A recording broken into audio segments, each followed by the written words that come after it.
betapa ajaib Yesus, Tuhan Juru Selamat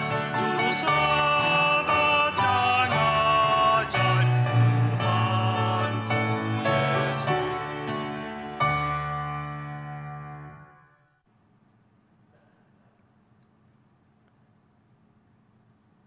Selamat malam Bapak Ibu sekalian.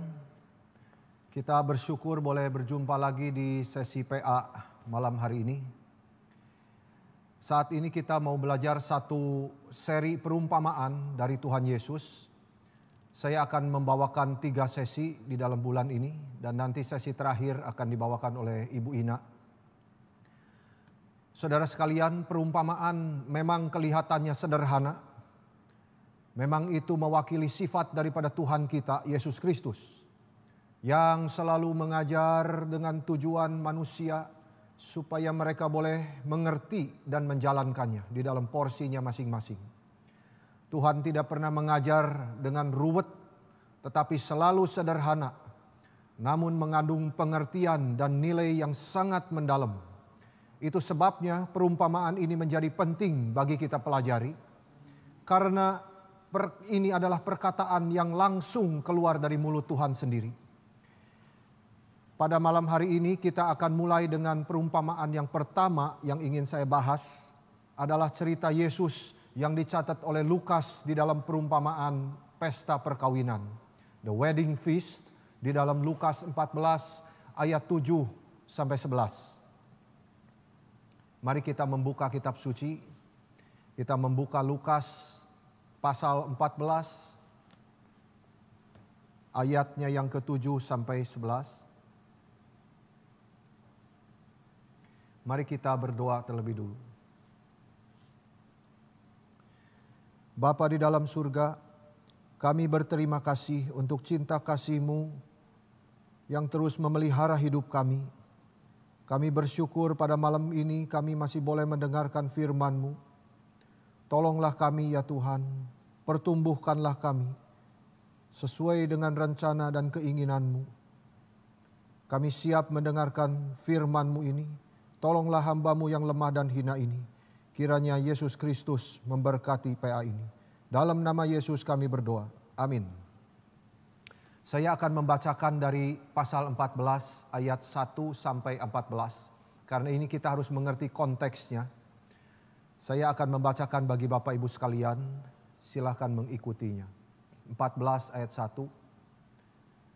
Pada suatu hari Sabat, Yesus datang ke rumah salah seorang pemimpin dari orang-orang Farisi untuk makan di situ.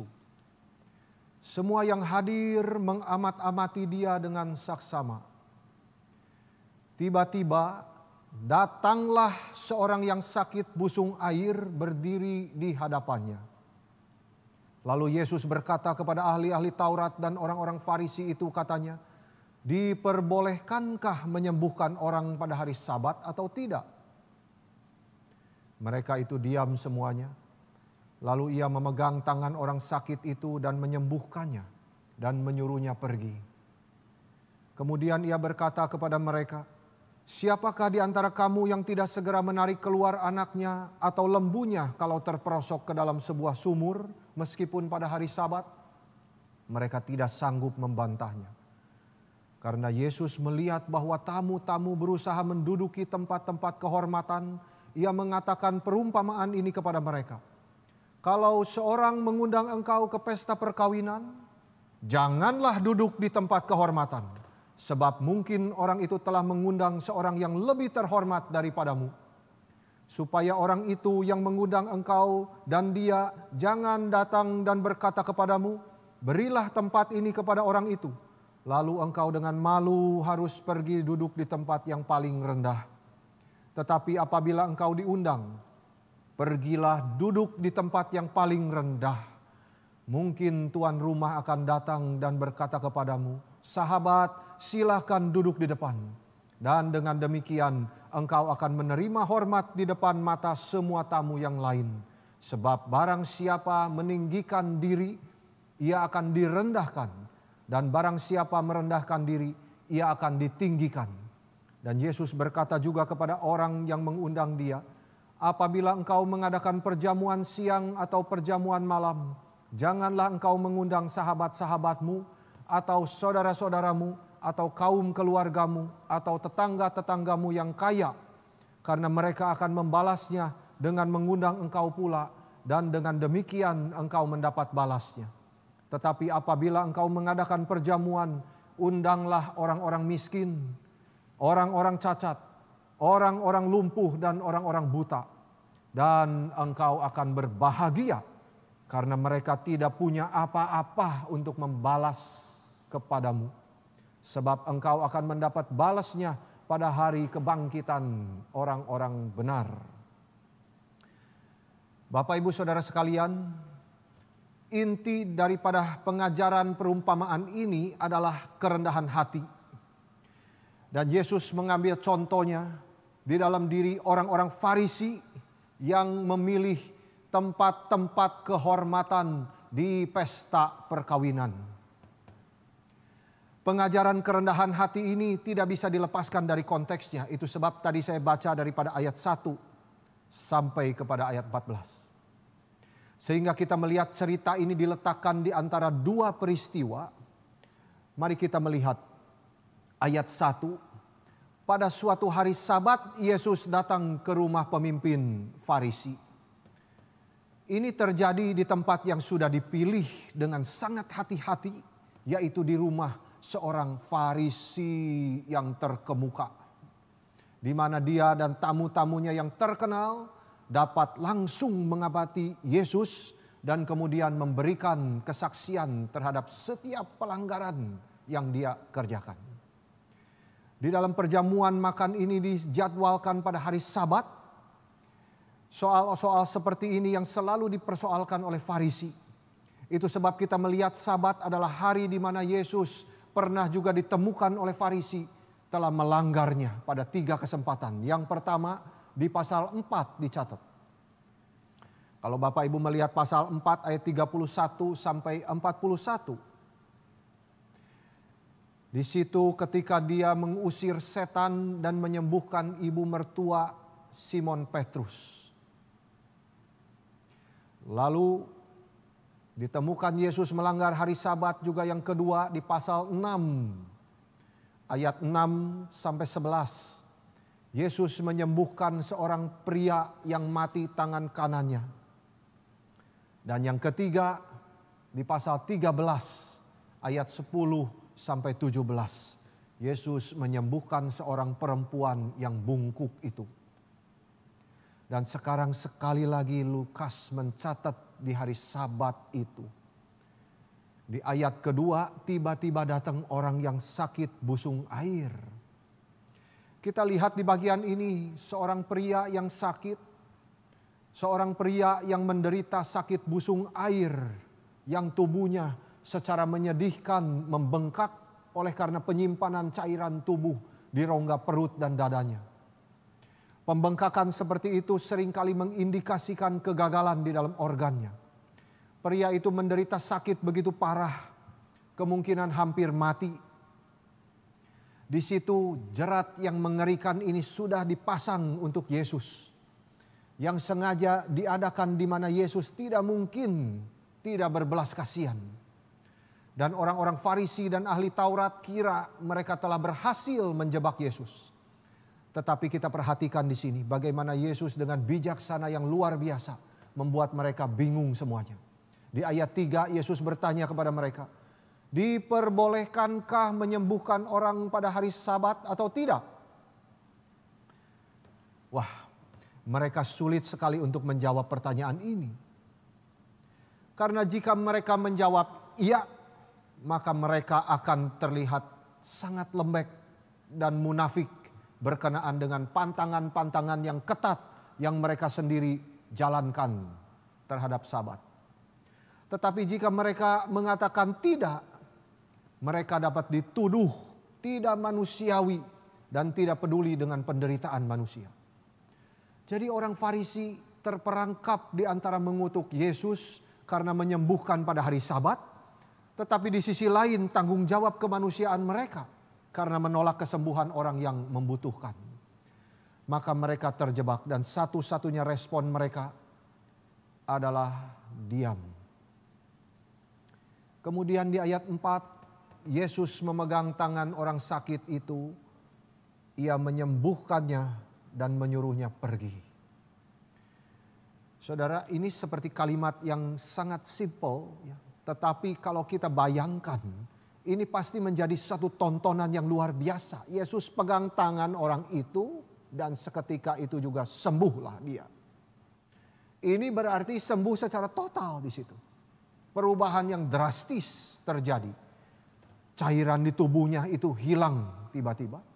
Organ-organnya sembuh, bengkaknya hilang semua. Tetapi Lukas tidak memberikan detail itu.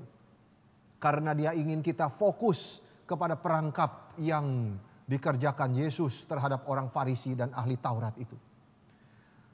Kemudian setelah menyembuhkan itu, Yesus memberikan pertanyaan kedua yang sekali lagi membungkam mereka. Di ayat 5. Siapa di antara kamu yang tidak segera menarik keluar anaknya atau lembunya kalau terperosok ke dalam sumur meskipun pada hari Sabat? Dan mereka tidak bisa membantah apapun terhadap pertanyaan retorik dari Yesus ini. Karena memang peraturan Sabat mereka itu mengizinkan mereka untuk menyelamatkan hewan mereka. Seperti yang dicatat di dalam Misnah. Mereka semua terdiam. Karena kalau lembunya jatuh ke sumur, mereka pasti tolong. Bahkan mereka bawa lembunya untuk makan rumput juga di hari Sabat. Tetapi untuk kelihatan suci di depan banyak orang, maka mereka sepertinya tidak suka dengan apa yang Yesus lakukan. Jadi melarang menolong manusia berarti mereka memperlakukan hewan lebih baik daripada manusia. Nah, saudara-saudara, bayangkan setelah Yesus bertanya kedua kali, semua terdiam beberapa saat. Keheningan yang sangat tidak nyaman itu dan penuh kebencian muncul. Dan saat itu, Yesus yang begitu lemah lembut, bijaksana, terasa sangat kontras sekali dengan tuan rumah yang sombong dan semua tamu-tamu yang hadir di situ. Meskipun mereka adalah pemimpin-pemimpin di Israel, tetapi orang-orang di pesta perjamuan malam itu adalah kelompok yang tersesat. Mereka jauh daripada surga. Mereka pentingkan menjaga hal-hal kecil yang legalistik. Tetapi mereka sama sekali tidak mengerti inti daripada hukum Taurat itu sendiri yang adalah kasih. Mereka tidak mencintai Tuhan maupun sesama mereka. Tetapi mereka terlihat hebat sekali dengan jubahnya yang panjang. Dan mereka bersembunyi di balik integritas legalistiknya. Hati yang kotor, saudara sekalian, hanya bisa ditutupi oleh jubah kebenaran Kristus. Kita harus senantiasa sadar bahwa ketika kita berpakaian yang bagus dan jubah kita yang bagus hanyalah menutupi tubuh kita. Tetapi hati kita harus jujur di hadapan Tuhan. Kita harus sadar bahwa berpakaian bagus itu adalah anugerah Tuhan. Maka hati kita pun harus bagus. Di luar mau bagus, di dalam juga harus mau bagus. Jangan sampai hati kita kotor karena ditutupi oleh jubah yang bagus di luar. Kalau kita pakai jas yang bagus untuk berdosa, maka cilakalah kita. Di kur kita pakai jubah yang panjang, hati juga harus bersih melayani Tuhan. Di atas mimbar, hamba Tuhan memakai jas yang bagus, hati harus jujur di hadapan Tuhan. Jika kita berdandan untuk tubuh, ingat juga untuk mendandani hati kita. Karena prinsip pertama yang kita belajar tentang kerendahan hati di sini adalah bahwa Tuhan sangat mementingkan hati kita. Ini yang harus menjadi ingatan bagi saya dan saudara sekalian. Dan Tuhan tahu di balik jubah Farisi, di balik sifat keagamaan mereka itu, para Farisi dan ahli Taurat itu sebenarnya adalah orang-orang yang mencintai dirinya dan kedudukan mereka sendiri. Mereka beribadah untuk mencari keuntungan bagi dirinya. Mereka menjaga aturan-aturan di hari Sabat supaya mereka disebut orang suci. Mereka disebut orang saleh, mereka disebut orang baik. Itu sebab mereka terlihat mau melayani sesama dengan prinsip bukan untuk kemuliaan Tuhan, tetapi untuk kemuliaan dirinya sendiri. Martin Luther di dalam bagian ini berkata begini, saudara. Mereka mempelajari kitab suci dengan mata yang buta. Sehingga seolah-olah kitab suci itu tidak mengajarkan mereka untuk mengasihi orang-orang yang lemah. Tetapi mereka pikir setelah belajar banyak kitab suci, mereka bisa duduk di tempat terhormat dan menjadi sombong. Yesus berkata kepada mereka yang sombong ini, di ayat 24, jikalau saudara sekalian bisa memperhatikan di situ. Tidak ada seorang pun dari orang-orang yang telah diundang itu akan menikmati jamuanku. Dan Tuhan Yesus tidak menginginkan hal itu kepada siapapun. Karena itu berarti orang-orang yang ditolak masuk ke dalam kerajaan surga. Itu sebab di dalam perumpamaan ini, Yesus mengajar kita bagaimana untuk rendah hati. Di dalam gambaran bagaimana seharusnya kita menjadi tamu di pesta perkawinan. Tuhan Yesus memberikan 3 nasihat di dalam cerita perumpamaan yang kita baca ini. Yang pertama, jangan duduk di tempat kehormatan. Inilah pelajaran kerendahan hati yang pertama, dimulai dengan kata yang negatif. Jangan. Karena memang hati manusia itu sulit sekali dikendalikan. Maka untuk bisa rendah hati, Tuhan harus menasehati kita seperti anak kecil. Jangan. Di ayat 8-9 Yesus memberikan nasihat yang logis soal memilih tempat duduk kepada para tamu di pesta kawin itu. Yaitu untuk tidak melakukan hal yang dicatat di dalam ayat 8 dan 9. Kalau seorang mengundang engkau ke pesta perkawinan, jangan duduk di tempat kehormatan. Sebab mungkin orang itu telah mengundang seorang yang lebih terhormat daripadamu, supaya orang itu yang mengundang engkau dan dia jangan datang dan berkata kepadamu, berilah tempat ini kepada orang itu. Lalu engkau dengan malu harus pergi duduk di tempat yang paling rendah. Kalimat ini sebenarnya Yesus mungkin saja mengulang satu pepatah kuno di dalam Amsal 25. Jikalau saudara melihat Amsal 25 ayat 6-7, itu berkata begini. Jangan berlaga di hadapan raja atau berdiri di tempat para pembesar. Karena lebih baik orang berkata kepadamu, naiklah kemari, daripada engkau direndahkan di hadapan orang mulia.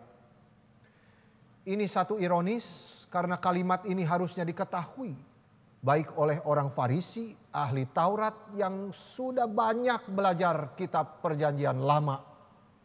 Tetapi mereka masih harus mendengar kebenaran ini dari mulut Yesus. Jadi dengan kata lain, bunyinya seperti ini. Jangan sombong di hadapan raja, dan jangan cari tempat duduk yang sudah dipesan untuk orang-orang penting. Lebih baik orang berkata kepadamu, datanglah ke sini, daripada dipaksa turun ke tempat yang rendah di hadapan pangeran. Nah, saudara sekalian, saya mencoba untuk memberikan gambaran terhadap perkataan Yesus ini. Jangan duduk di tempat kehormatan. Yesus memilih cerita di dalam situasi pesta perkawinan. Dan kemungkinan besar pesta perkawinan itu diadakan di dalam satu ruangan, tapi di meja yang berbeda. Para tamu duduk di situ, atau lebih tepatnya bersandar di bangku yang berjajar di sepanjang meja. Itu bentuk triclinium. Kalau saudara bisa mencari di Google nanti triclinium, saudara bisa mendapatkan sesuatu ilustrasinya. Itu seperti bentuk U, dan salah satu tempat itu yang di tengah itulah tempat kehormatan. Tempat kehormatan itu di mana tuan rumah duduk, dan Farisi dan ahli Taurat itu berusaha duduk sedekat mungkin dengan dia. Jadi di pesta perkawinan itu Yesus memperhatikan para tamu elit yang datang dengan cepat-cepat mereka mencari dan ingin cepat-cepat duduk di tempat kehormatan itu. Tidak mau disusul oleh orang lain. Sebelumnya di pasal 11 ayat 43, Yesus pernah menegur orang Farisi karena kecintaan mereka pada tempat seperti itu. Celakalah kamu orang Farisi, karena kamu suka duduk di kursi terdepan di rumah ibadat, menyukai kursi paling penting di sinagoge, dan suka terima penghormatan di pasar. Tetapi kelompok ini tidak sadar akan peringatan Yesus ini. Lagi-lagi di pesta perkawinan ini mereka sama sekali tidak peduli. Jadi tamu yang ingin meninggikan diri ini datang lebih awal ke pesta itu. Lalu dia mengamat-amati pengaturan meja di situ. Lalu dia cepat-cepat pilih tempat yang paling penting di ruangan itu. Dan dengan percaya diri dia duduk di situ. Oh saudara-saudara, dia sangat menikmati itu. Kenapa? Karena semua mata tertuju kepada dia di depan meja. Dia sangat menikmati sanjungan itu. Yang membuat dia merasa begitu baik tentang dirinya sendiri. Dia membayangkan betapa hebatnya pikiran-pikiran yang penuh hormat yang diberikan orang lain tentang dirinya. Dia sangat menikmati itu. Semuanya terasa begitu enak dan luar biasa duduk di sini. Tapi itu semua hanyalah imajinasi dia. Itu bukan kenyataan yang sesungguhnya. Coba lihat sementara semua mata tamu yang lain melihat dia. Ini dia sangat tersanjung. Tetapi kemudian dia merasakan kehadiran seseorang di dekatnya. Makin dekat. Makin dekat. Dia melihat ke atas. Oh, ternyata tuan rumah datang. Silakan saudara segera pindah. Karena tamu VVIP akan duduk di sini. Waduh saudara. Bayangkan saat itu dia merasa malu dan marah bercampur aduk. Dia langsung berdiri. Tidak tahu sembunyikan muka di mana. Dia berkeringat lalu menyelinap ke sana sini. Cari kursi yang tidak jelas. Sayangnya semua mata masih tertuju kepada dia. Dan tidak ada tempat untuk menyembunyikan dirinya. Disitulah kesombongan telah membuat dia menjadi orang kecil yang terhina. Saudara-saudara, mungkin sekali kita juga pernah merasakan hal yang sama, bukan? Tuhan mempermalukan kita di depan banyak orang. Tetapi itu karena Tuhan sayang kepada kita. Supaya kita bisa memperhatikan, mengintrospeksi diri. Kita mungkin merasa hebat di dalam bidang tertentu, justru kita merasa dipermalukan di dalam bidang itu. Saudara-saudara, itu karena Tuhan mengasihi kita. Dia ingin kita berubah. Tetapi terlepas daripada semua yang terlihat di luar, jubahnya, perkataan mereka tentang Tuhan dan sikap religius daripada Farisi ini. Mereka adalah ternyata kelompok yang egois, mencari kepentingannya sendiri. Mereka tidak mempeduli orang lain. Jadi mereka pikir di rumah pesta itu, sayalah yang paling hebat. Jadi sekarang di mana tempat saya? Saya merasa superior. Dan memang tempat duduk ini bisa mencerminkan betapa hebatnya saya. Jikalau ini ada di dalam hati kita, maka kita harus berhati-hati saudara-saudara. Karena mereka tidak sedang menikmati perjamuan itu. Karena mereka sedang menikmati dirinya sendiri. Mereka berasumsi bahwa berapapun meriahnya perjamuan itu percuma saja. Jika mereka tidak mendapatkan tempat yang terhormat, maka semua itu mengecewakan bagi mereka. Mereka sangat pentingkan kalau mereka yang terlihat di tempat terhormat itu, yang memang dia pikir layak bagi dia. Saudara-saudara, dosa mereka tidak terlihat di luar. Karena ini sangat spiritual sifatnya. Di dalam hatinya. Mereka mencari kemuliaan manusia. Mereka mengejar pengakuan manusia. Sehingga mereka merasa lebih tinggi daripada orang lain. Dan merasa lebih bernilai di hadapan Tuhan. Tapi kita harus ingat berapa besar kehebatan kita. Kita tidak mungkin bisa mencapai keselamatan jiwa kita. Dan keselamatan jiwa kita bukan ditentukan oleh pengakuan manusia atau ditentukan oleh kehebatan kita, kedudukan kita, atau kemuliaan kita. Itu sebab di ayat 24 Yesus berkata seperti tadi, tidak ada seorang pun dari orang-orang yang telah diundang itu akan menikmati jamuanku. Perjamuan itu benar-benar adalah perjamuan untuk orang-orang yang sudah terkutuk. Tuhan tidak ingin itu terjadi kepada kita semua. Yesus berkata, jangan duduk di tempat kehormatan, artinya jangan engkau sombong. Jangan engkau meninggikan diri. Jangan engkau merasa diri lebih tinggi daripada orang lain. Karena kemuliaan bukan di dalam diri kita, tetapi di dalam salib Kristus. Jangan duduk di tempat terhormat berarti jangan merasa superior. Meski di dunia pekerjaan kita adalah atasan, tetapi di gereja semua adalah sama. Jangan ada yang merasa minder karena kurang uang. Meski di luar kita adalah bawahan, karena di dalam gereja Tuhan melihat kita semua adalah orang-orang berdosa yang sudah ditebus oleh darah Kristus. Itu sebab saudara-saudara kalau datang ke gereja, semua kita sama di hadapan Tuhan. Siapapun yang datang dan duduk di sebelah kita, mereka adalah saudara kita. Kita semua adalah sama-sama orang-orang yang berdosa yang mendapat kasihan daripada Tuhan. Itu sebab ketika kita beribadah harus dengan rendah hati, saling menerima. Siapapun yang duduk di sebelah kita, bajunya apa, orangnya seperti apa, kita harus belajar menerima mereka sebagai saudara. Seperti Yesus juga sudah menerimanya. Maka ibadah itu akan sangat memperkenan hati Tuhan. Maka ini menuju kepada nasihat untuk rendah hati yang kedua. Tetapi sekarang dengan kata yang positif. Bukan jangan, tetapi yang kedua. Duduklah di tempat yang paling rendah. Ayat 10.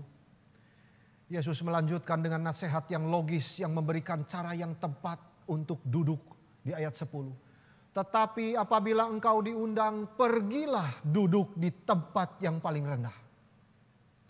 Mungkin tuan rumah akan datang dan berkata kepadamu, sahabat, silakan duduk di depan. Dan dengan demikian engkau akan menerima hormat di depan mata semua tamu yang lain. Ini nasihat Yesus Kristus supaya kita semua tidak tinggi hati seperti Farisi. Dan di dalam kalimat Yesus duduk di tempat yang paling rendah ini, setidaknya kita bisa mempelajari dua hal. Yang pertama, kita tidak boleh pura-pura. Saudara-saudara, nasihat duduk di tempat yang paling rendah ini, ratusan tahun kemudian masih menjadi pemikiran yang standar di dalam bijaksana orang Yahudi. Rabi Yahudi berkata, tinggallah 2 atau 3 kursi di bawah tempatmu dan duduklah di situ. Sampai mereka berkata kepadamu, naik.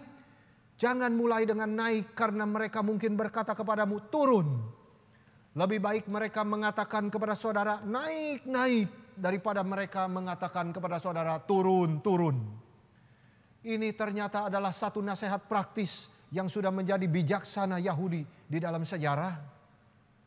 Duduk di tempat rendah ini artinya yang pertama, orang yang berkata saya mau menduduki di tempat rendah harus berkata dengan hati yang tulus dan jujur dan tidak ada kepura-puraan. Memang dia orang yang rendah hati. Dia merasa dia seharusnya memang pas tempatnya di situ. Itu tempat yang benar untuk dia. Dia tidak suka duduk di tempat yang tinggi itu. Dia bukan pura-pura duduk di situ supaya dinaikkan ke tempat tinggi. Ini mengajar kita agar kita jangan pura-pura rendah hati, tetapi menyimpan kesombongan. Orang rendah hati yang jujur ini tidak punya harapan di dalam hatinya bahwa akhirnya dia akan duduk di tempat kehormatan itu. Ini orang yang rendah hati bukan yang kelihatan rendah hati di luar, tetapi dia benar-benar tulus. Dia tidak menghitung untung rugi duduk di tempat rendah itu. Dia duduk di situ dengan jujur dan sungguh-sungguh. Inilah memang tempat satu-satunya yang menurut dia layak bagi dia. Dan yang menjadi pengujian adalah saudara, ketika orang lain mempunyai pandangan yang berbeda dari apa yang pantas ia terima. Di situ dia kaget. Karena orang lain itu ternyata menawari dia untuk naik lebih tinggi. Itu sebab yang Tuhan ajarkan di sini melebihi daripada bijaksana sosial atau etika di tempat perjamuan. Yesus mengajarkan kepada kita semua untuk tidak berpura-pura dengan duduk di kursi yang lebih rendah, supaya kita terhindar dari rasa malu, lalu mendapat kehormatan ketika kita dengan bangga dipindahkan tempat duduk kepada yang lebih tinggi. Ini semua kepura-puraan daripada Farisi. Kalau diterapkan di dalam gereja, maka ini mengajarkan kita ketika duduk di belakang gereja, ini sama sekali tidak ada jaminan bahwa seorang duduk di belakang itu rendah hati di hadapan Tuhan. Saudara-saudara, bisa saja kita mau mendapat kehormatan ketika dipindah ke depan. Ini semua mengajarkan kepada kita untuk menjaga motivasi hati ketika beribadah. Itu sebab bagian ini jangan dijadikan dasar. Kita kadang-kadang berpikir, waduh, kenapa bagian terhormat di dalam gereja itu duduk di depan? Saya tidak mau duduk di situ. Karena mungkin saudara mengingat bagian ini dan menjadikannya sesuatu prinsip di dalam hidup saudara. Ini salah belaka. Bagian ini tidak boleh dijadikan dasar untuk mendorong kita untuk tidak mau duduk di depan di gereja. Seolah-olah itu tempat yang lebih suci daripada di belakang. Ini tidak ada kaitannya sama sekali. Sekarang di gereja kita duduk di dalam barisan-barisan. Zaman itu Hendriksen berkata ada 3 bangku sofa yang pendek disusun bentuknya itu U. Itu disebut triclinium. Jadi di sofa yang pertama yang baring di tengah itu orang yang paling penting. Lalu di pinggir kiri dia orang kedua, lalu di pinggir kanan dia orang yang ketiga. Lalu disambung lagi yang sofa kedua dan ketiga. Jadi di tengahnya ada meja keliling yang pendek dan mereka baringan di situ. Jadi bukan di dalam keadaan baris berbaris seperti di gereja. Siapa depan, siapa belakang pasti juga tidak jelas. Dan sofa yang nomor 1 di tengah itu tempat yang terhormat. Dan orang-orang Farisi itu ingin baringan di sebelah tuan rumah, orang paling penting VVIP ini. Di dalam gereja siapa VVIP? Tidak ada. Kita hamba Tuhan hanyalah hamba saja. Karena fokus kita di dalam ibadah adalah Kristus saja. Kristus yang harus ditinggikan. Kristus yang sudah mati dan bangkit, dialah fokus kita di dalam ibadah. Dan kita datang kepada gereja, kita semua sama-sama orang berdosa yang berkumpul untuk menyembah Tuhan. Hamba Tuhan berkhotbah dan jemaat mendengar suara Tuhan. Tidak ada VVIP. Jadi duduk di depan, di belakang, semua di dalam keadaan yang sama. Jikalau saudara duduk di belakang tetapi hatinya jauh dari Tuhan, maka saudara tidak sedang beribadah. Sama di sini. Yesus mengajar orang Farisi dan ahli Taurat itu untuk bersikap rendah hati yang tidak berpura-pura. Sehingga mereka akan sangat dihormati di atas orang lain. Yesus membenci kesombongan yang pura-pura rendah hati ini. Yesus mengajarkan prinsip rendah hati dari surga yang kekal, yang akan bertahan. Jadi di sini bukan sama sekali bicara bahwa kita tidak boleh duduk di depan. Bahkan pengertian yang lebih jauh di dalam Martin Luther. Dia berkata begini saudara. Ini menjadi yang kedua. Di dalam pembahasan kita. Duduk di tempat rendah itu artinya yang pertama. Itu kita tidak berpura-pura. Dan yang kedua ini bicara soal panggilan. Ini Martin Luther menarik saudara. Bicara tempat duduk yang rendah dan tinggi ini. Dia mengaitkan dengan panggilan orang Kristen. Di dalam hidup mereka. Luther melihat bagaimana 2 pemikiran yang kelihatan bertentangan ini bisa diharmoniskan. Yaitu duduk di tempat terhormat, itu salah dan tetapi sekaligus benar. Sebab bagaimanapun juga Tuhan Yesus tidak melarang itu. Ia sendiri berkata di ayat 10, apabila engkau diundang, pergilah duduk di tempat yang paling rendah. Mungkin tuan rumah akan datang dan berkata kepadamu, sahabat, silakan duduk di depan, di tempat yang terhormat itu.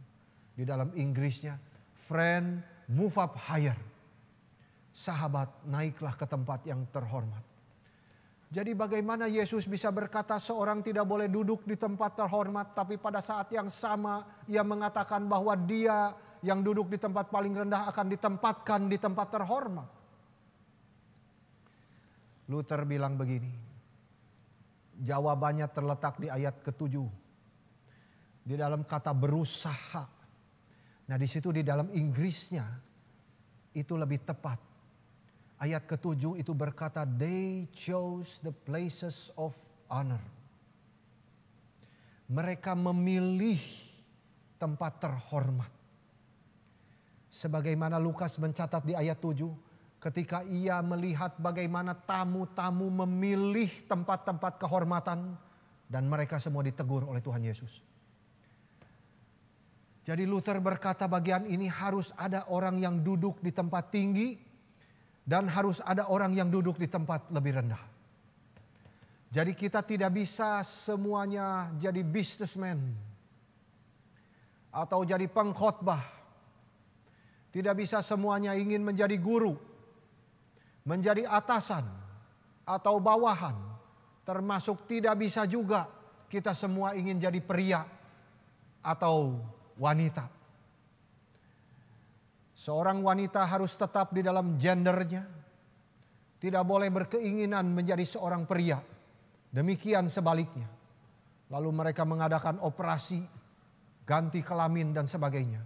Saudara-saudara, itu bukan suatu penyakit, tetapi itu adalah dosa. Karena kita semua adalah ciptaan Tuhan. Tuhan tidak mungkin salah mencipta. Dan kedudukannya baik sebagai laki-laki atau perempuan adalah sama-sama mulia di mata Tuhan. Jadi Luther bilang harus ada banyak panggilan. Dan masing-masing memiliki cukup pekerjaan di dalam panggilannya sendiri-sendiri. Jadi kita semua tidak boleh dan tidak bisa duduk di atas atau di tempat paling rendah pada saat yang bersamaan. Nah saudara sekalian, di dalam pemikiran Luther, karena manusia itu diciptakan Tuhan menurut gambarnya. Dan Tuhan sendiri adalah pekerja. Kita refleksikan itu di dalam tugas pekerjaan kita sehari-hari. Dan pekerjaan Tuhan itu kepada kita banyak sekali macamnya. Yang pertama ada macam pekerjaan penebusan. Di mana Tuhan itu menyelamatkan dan mendamaikan. Dan kita adalah perwakilannya, dutanya untuk membawakan Injil. Bisa menjadi penginjil, pendeta, termasuk juga tugas para seniman, penulis lagu, pujangga, produser, adalah berkaitan dengan tugas yang membawa penebusan di dalam karya-karya mereka di dalam literatur. Itu sebabnya jikalau saudara sudah bertobat menjadi orang Kristen, saudara menulis puisikah atau menulis teks lagukah, harus menyinggung kemuliaan Kristus. Karena itu adalah satu tugas penebusan. Dan saudara adalah wakil Tuhan di dalam hal ini. Yang kedua, ada pekerjaan kreatif. Di mana Tuhan memberikan manusia itu kreativitas. Orang-orang seperti di dunia seni dipanggil Tuhan menjadi pematung, pelukis, pemain musik, penyair, desainer, atau tukang kayu, kontraktor, desainer baju, ataupun arsitek. Itu semua pekerjaan kreatif daripada Tuhan. Yang ketiga, pekerjaan pemeliharaan. Itu bersifat menopang alam semesta. Dan ini direfleksikan di dalam publik menjadi petani contohnya. Atau menjadi IT spesialis. Atau menjadi tugas transportasi. atau entrepreneur, atau pegawai sipil. Lalu yang keempat, pekerjaan keadilan, dan ini diwakili oleh hakim, oleh pengacara, profesor hukum, diplomat, dan yang lain sebagainya. Lalu yang kelima, pekerjaan belas kasihan.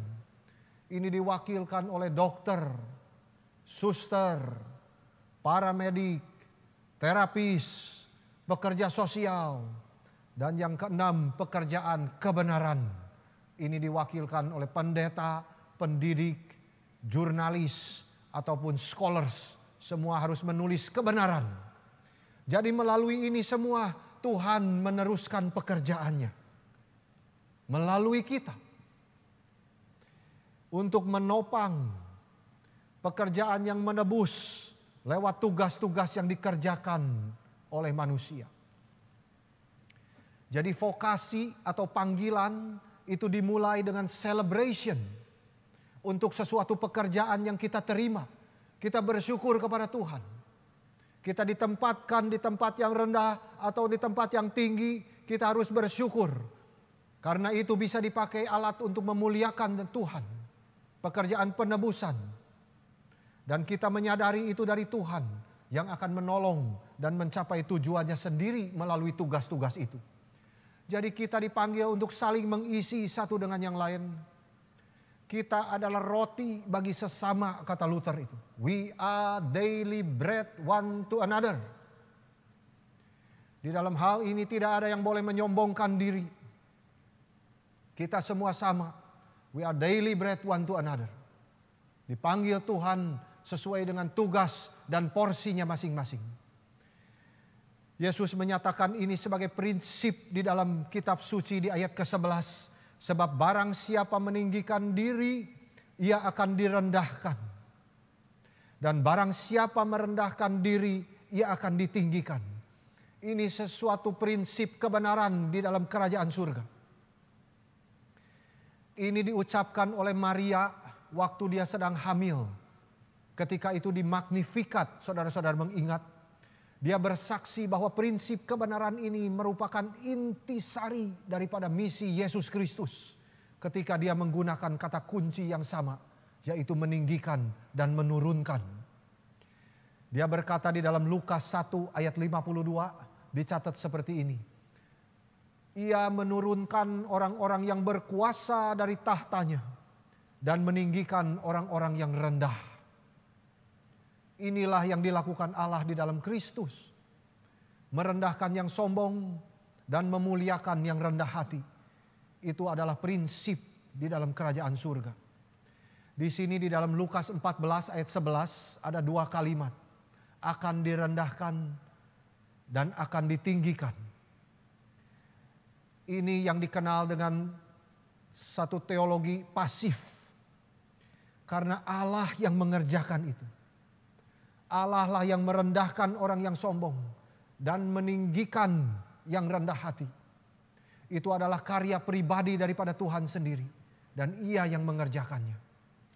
Orang Farisi dan ahli Taurat yang memilih tempat-tempat kehormatan. Itu terjadi karena kesombongan mereka. Dan Yesus Kristus membuat poin yang sama tentang prinsip ditinggikan dan direndahkan ini di dalam Lukas 18 ayat 9 sampai 14. Ini di dalam kontras antara orang Farisi yang berdoa dengan pemungut cukai itu. Di situ diceritakan begini. Tuhan, saya bersyukur bahwa saya tidak seperti orang lain.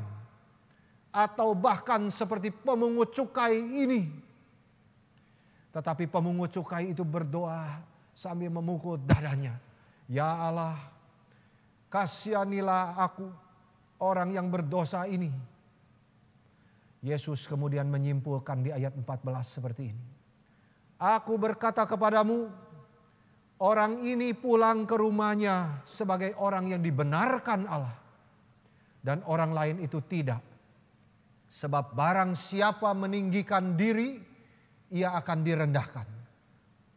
Dan barang siapa merendahkan diri, ia akan ditinggikan. Yesus menggunakan prinsip ini lagi di awal kecamannya terhadap ahli-ahli Taurat dan orang Farisi. Ini dicantumkan di dalam Matius 23 ayat 12 dan 13. Bunyinya seperti ini. Matius 23 ayat 12 dan 13. Dan barang siapa meninggikan diri, ia akan direndahkan. Dan barang siapa merendahkan diri, ia akan ditinggikan. Cilakalah kamu, hai ahli-ahli Taurat dan orang-orang Farisi.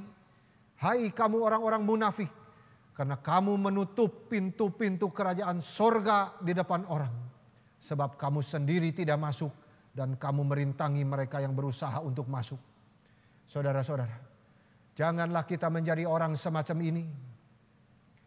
Jikalau saudara berpacaran, lalu saudara menghalangi pacarmu untuk datang ke gereja, bahkan untuk melayani Tuhan, saudara harus bertobat. Karena itu adalah kesalahan belaka di hadapan Tuhan. Saudara tidak boleh menghalangi pintu kepada kerajaan sorga. Saudara tidak boleh menghalangi orang yang ingin melayani Tuhan. Karena mereka sudah dipanggil oleh Tuhan. Saudara harus merendahkan diri dan datang bersama-sama ke gereja dan melayani Tuhan. Saudara-saudara, betapa banyaknya orang berpacaran lalu meninggalkan gereja. Mereka tidak mau melayani lagi. Saudara harus berhati-hati memilih pasangan hidupmu. Orang-orang yang mencintai Tuhan, ketika saudara sudah jadian, saudara harus berjanji sama-sama melayani Tuhan. Jangan sesudah jadian malah dua-dua lari daripada gereja, lari daripada pelayanan. Ini sama sekali tidak baik, saudara-saudara. Saudara harus bertobat dan kembali kepada Tuhan.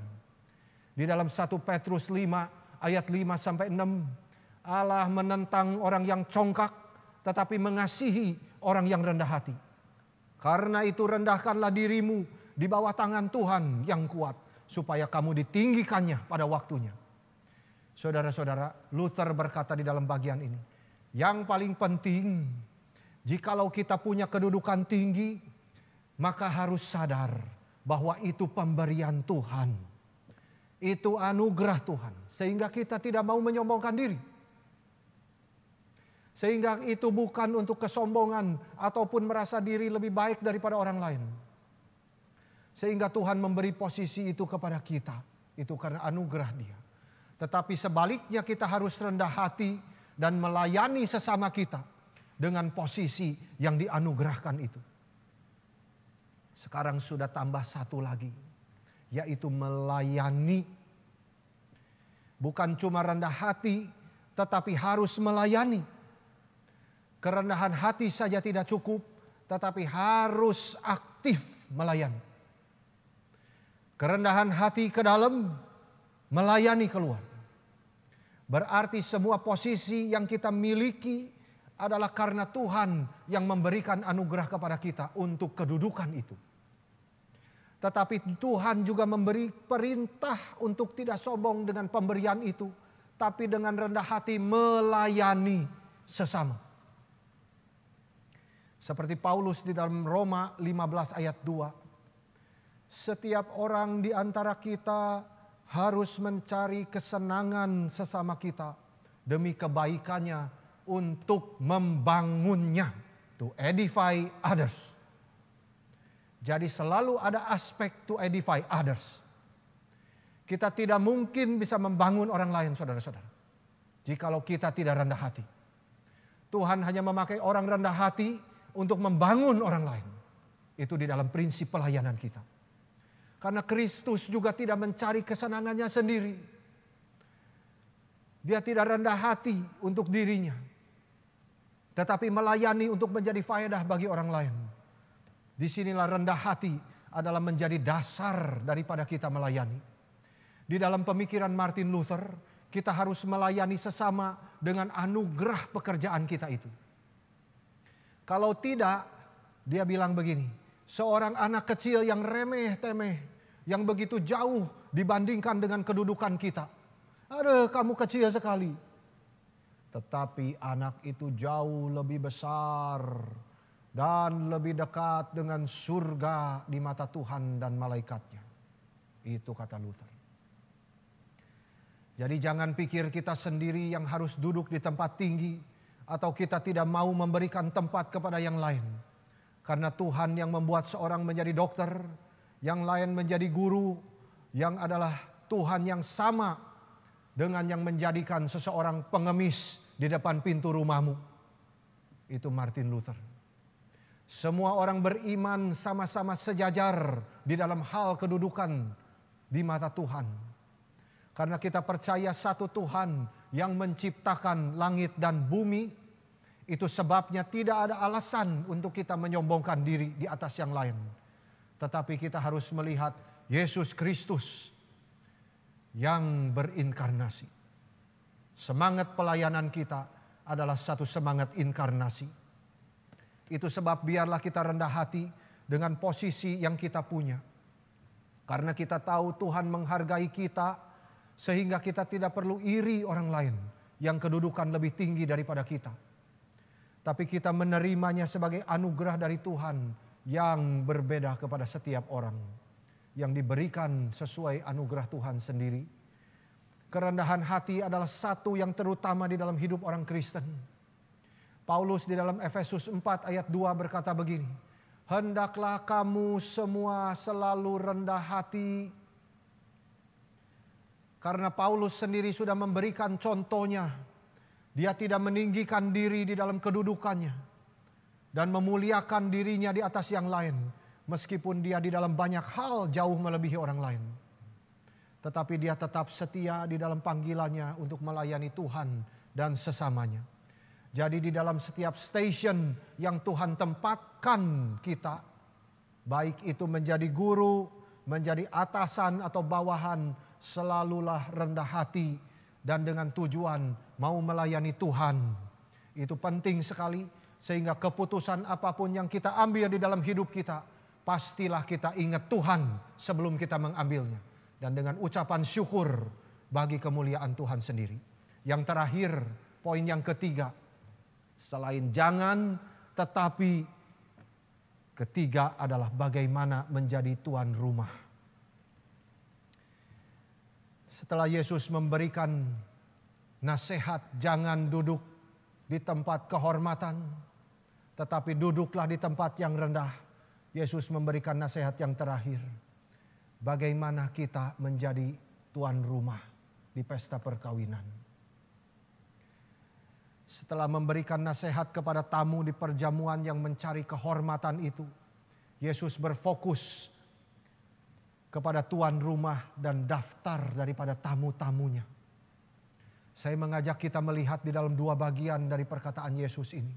Yang pertama, orang-orang siapa yang tidak diundang. Siapa yang tidak diundang? Di ayat 12 Yesus berkata begini. Dan Yesus berkata juga kepada orang yang mengundang dia. Apabila engkau mengadakan perjamuan siang atau perjamuan malam, janganlah engkau mengundang sahabat-sahabatmu atau saudara-saudaramu atau kaum keluargamu atau tetangga-tetanggamu yang kaya. Karena mereka akan membalasnya dan mengundang engkau pula. Dan dengan demikian engkau mendapat balasnya. Di sini Yesus sama sekali tidak menolak kita untuk mengadakan sesuatu ramah tamah atau sesuatu pesta atau perjamuan bersama dengan keluarga atau teman-teman kerabat kita, orang-orang yang terkasih. Tidak sama sekali. Tuhan Yesus juga menerima undangan semacam itu ketika Lazarus dan saudara perempuannya Marta dan Maria mengundang mereka ke rumahnya. Mengundang Yesus ke rumahnya. Apa yang Yesus tidak sukai di sini adalah hal ini harus digarisbawahi saudara-saudara.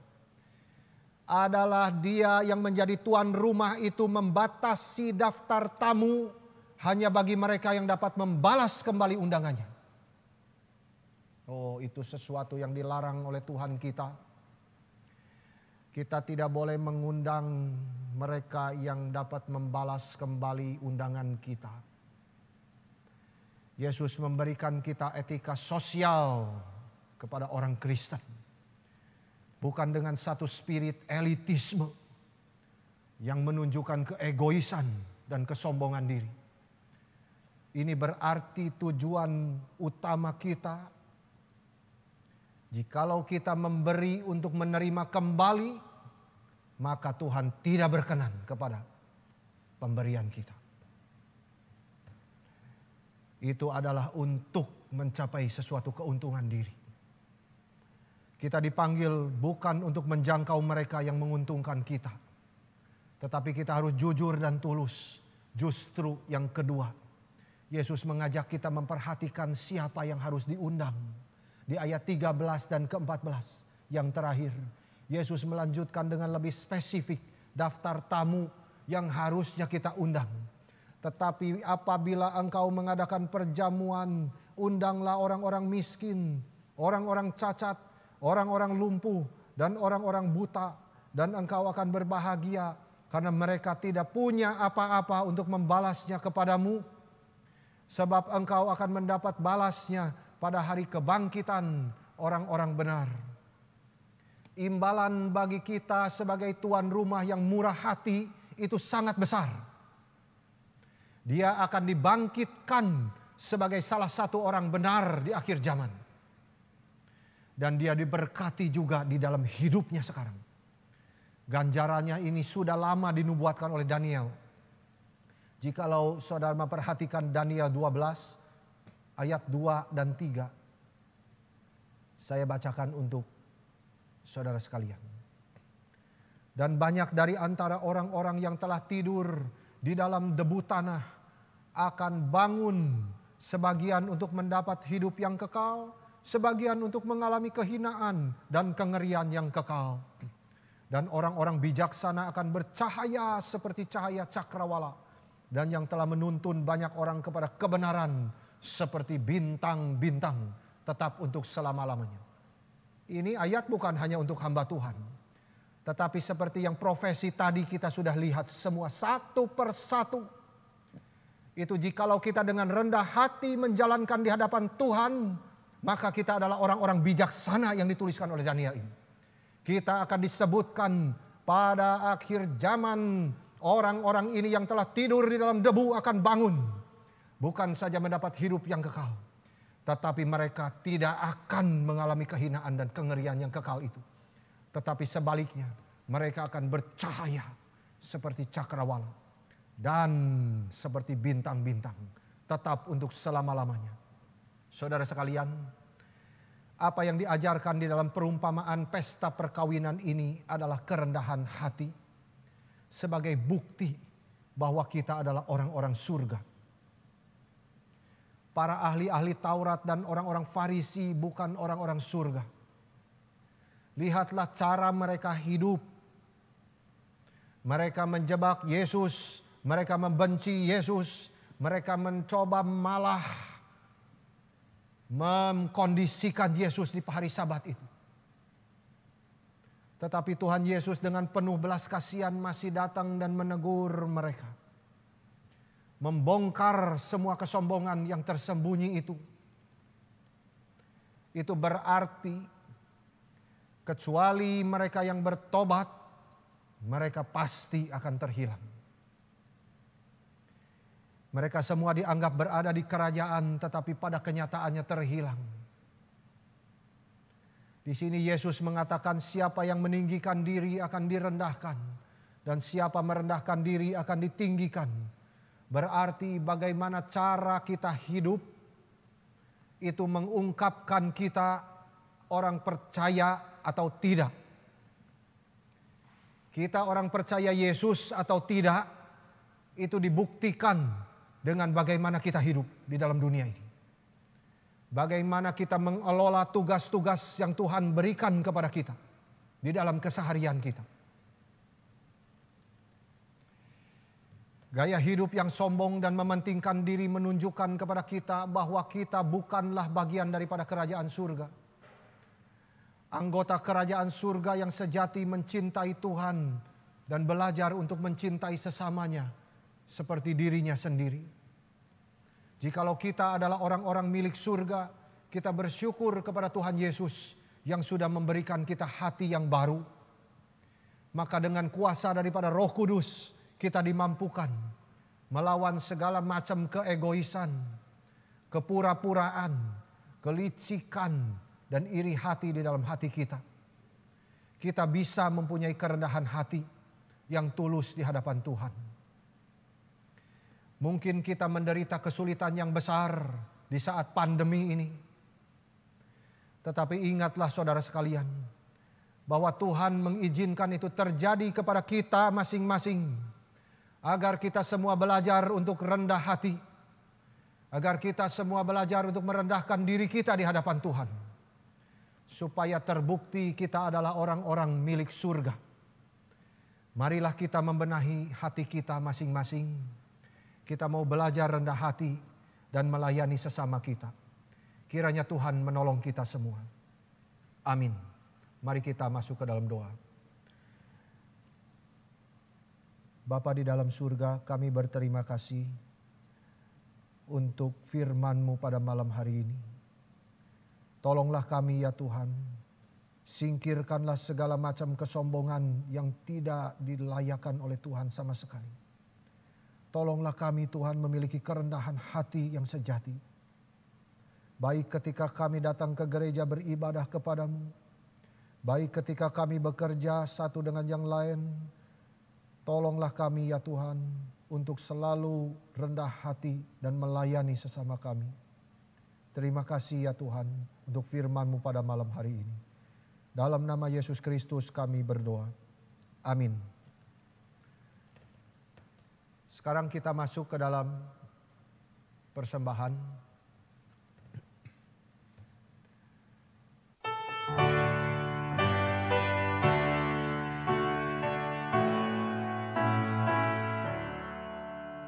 Kristus menebus dosaku, juru selamat yang ajaib. Ku bebaslah dari dosa, juru selamat yang